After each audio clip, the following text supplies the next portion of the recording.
creeping up on the gator. Where you at? Let me zoom it in before I get close.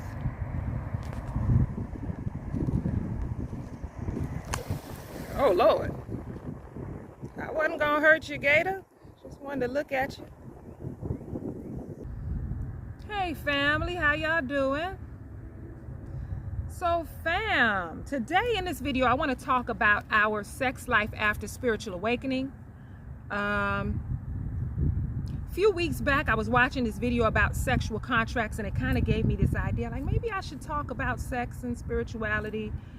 And then somebody commented on one of my videos asking me my take on sex, and I was like, okay, that was confirmation. I tried to go back and find her so I could say thank you for the confirmation to make this video, and I couldn't find her comment. Listen, I used to respond to every comment, and it's starting to get too many, and I ain't got that kind of time. I'm a busy woman, but I respond, like, you know, whenever I can, when I get free time. So if this video get a lot of views, y'all nasty. I'm just playing. You're not nasty. Sex is beautiful, or it can be beautiful. Now I was quite skeptical about talking about sexuality, and it took me until now to kind of see why. And it's because we learned to not be so open about our sexuality or some kind of shame around it. We learned that through society.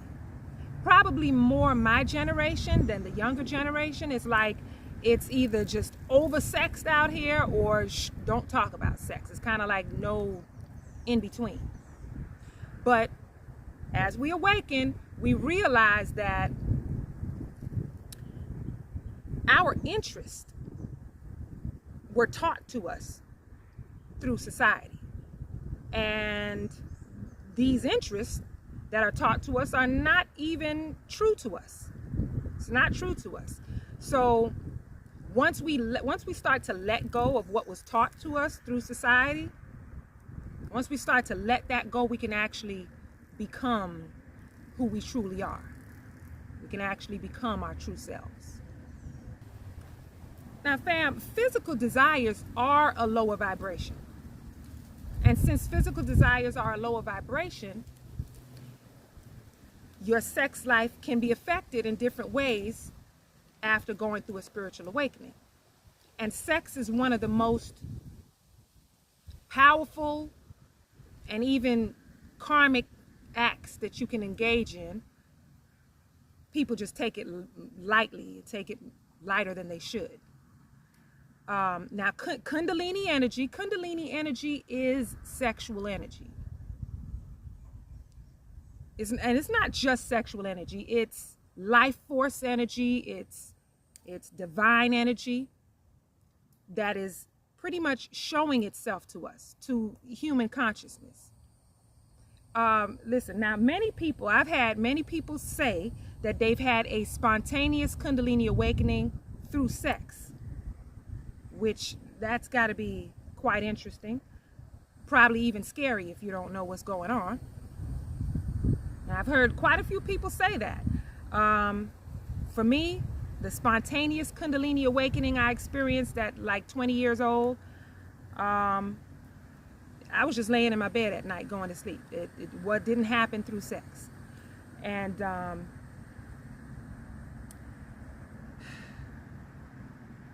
the way people explain this energy going up their spine and feeling it come through the head, that's not how it has happened for me. For many years, I feel like due to blockages, maybe even in the root chakra, sacral chakra, solar plexus, it would never go up. For over 20 years, I would feel that intense energy wake me up at night repeatedly in the lower back, and it seemed to not go any further. Like it seemed to stop right there in the lower back. I remember one night calling myself fighting against it. I just got frustrated with it. It's over the years I thought I was cursed, but I would sit there, and as I would feel it, I would like fight against it. And I remember doing that all night one time, fighting it, don't know what I'm doing. But in the morning, feel like somebody hit me with a bat in my back, like it was so sore. So I don't know, the energy won that fight. I don't know what I thought I was doing. But the way I see it is blockages in the sacral chakra, possibly the solar plexus, is what the reason why for that long it never went up. It never moved up. Once I went through another awakening in 2019, the symptoms changed. It was no longer this intense energy stuck in the lower back. I believe that blockages might have been cleared because I started to feel symptoms of the solar plexus opening, where I would hear these pops and crazy noises coming from the stomach, and I started purging, a lot of anger and different things happening with the awakening. After that, it moved to the heart, where I would have days where I'd feel intense pressure in the heart, or palpitations, or just feelings of love and bliss, and just loving everything.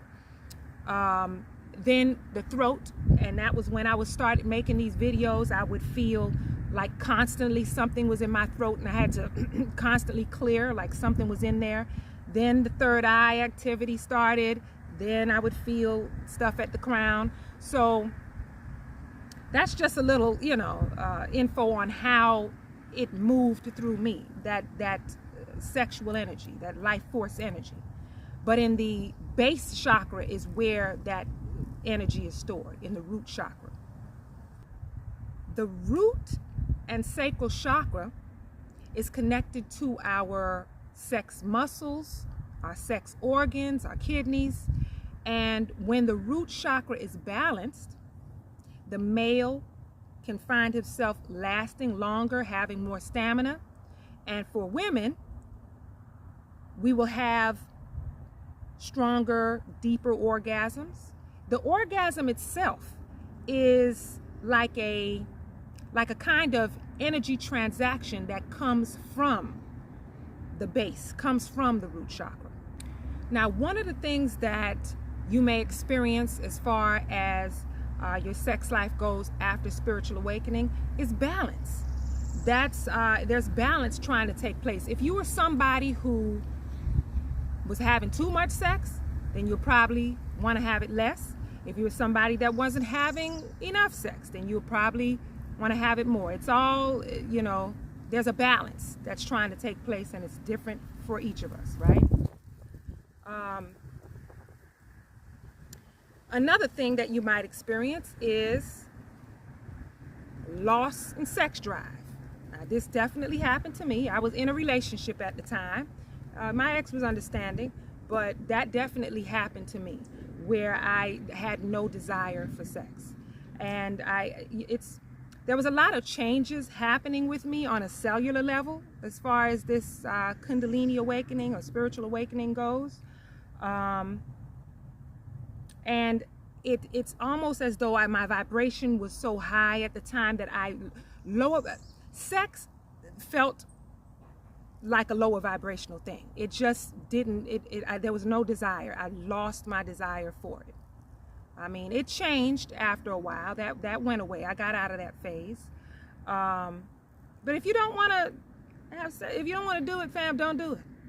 And if you do, and you just, you're just going through that and you're concerned about it, you can try grounding yourself, walking on earth with no shoes, and crystals. I'm into the crystals. I've felt them work, and so I know they work. What I would recommend is to Google crystals for balancing your root chakra or sacral, or whatever it is that you're interested in. And when they give you a list of crystals, you look through them and you choose the one that you're drawn to. That's how it works. And usually that would be the right one for you. The crystal kind of picks you. I've gone to crystal shops and walked around in there, and I see one, I like that, and I pick it up. And when I research or Google and find out what is the benefits of this crystal, it will be something that I actually need. That's how amazing these crystals actually pick you. It's deeper than people think. right? So that's one thing you can do to ground yourself, as far as the crystals, or just do some grounding in nature and stuff like that, as far as getting out of that phase of not feeling very grounded or not having these desires. Like, the thing is, focusing on our spirituality and our spiritual growth, it's beautiful, it's wonderful, but we exist in the physical realms and the spiritual realm. We exist in both, so we got to balance it. Got to have some kind of balance. Another thing that you may experience as far as your sex life goes after spiritual awakening is you may feel that you need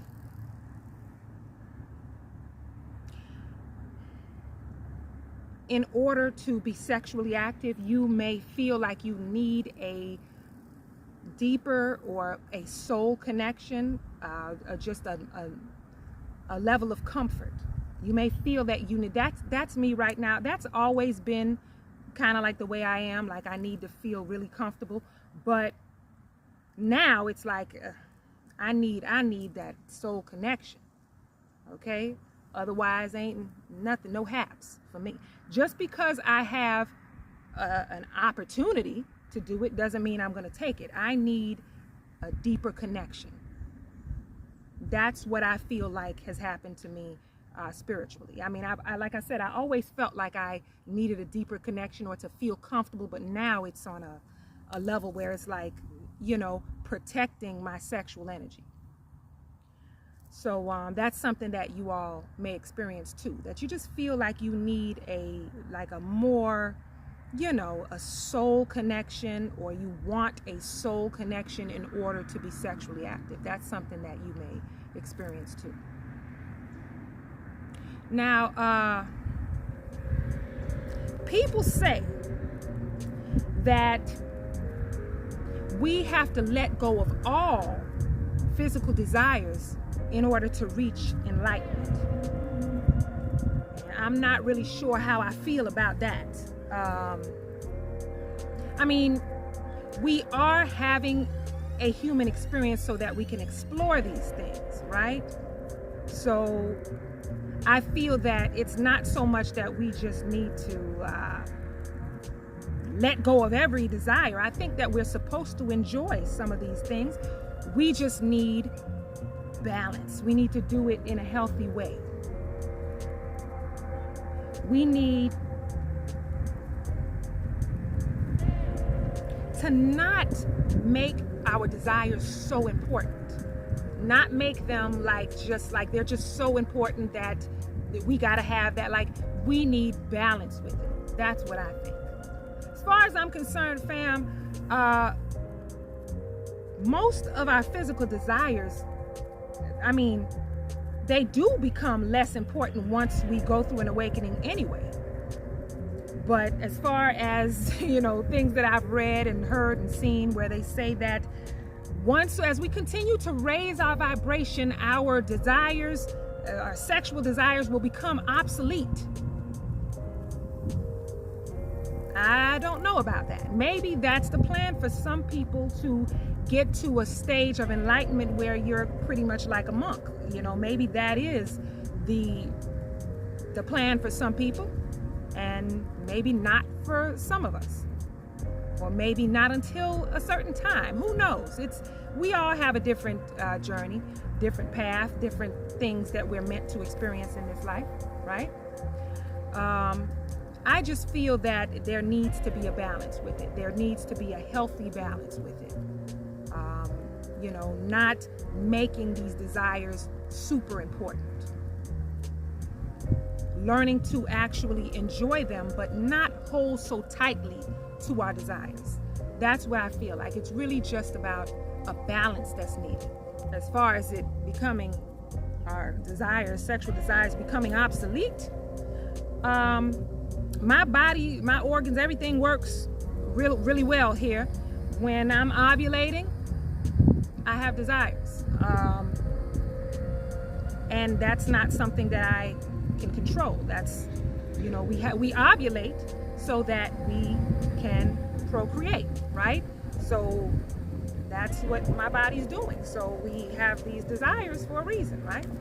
So until I no longer, until my organs are not working that way, then maybe, listen, I don't have all the answers. All I know is that we need to practice a healthier sex life, or a healthy life sexually, not be so free with our sexual energy, protect ourselves, and not make it, our life revolves around these desires. That's pretty much the way I see it, fam. So family, that's really all I have to say. I don't have a lot to say on this subject, you know. That's it. So fam, I want to thank you for watching. I hope you enjoyed the video. I'll see you next time. Peace and blessings.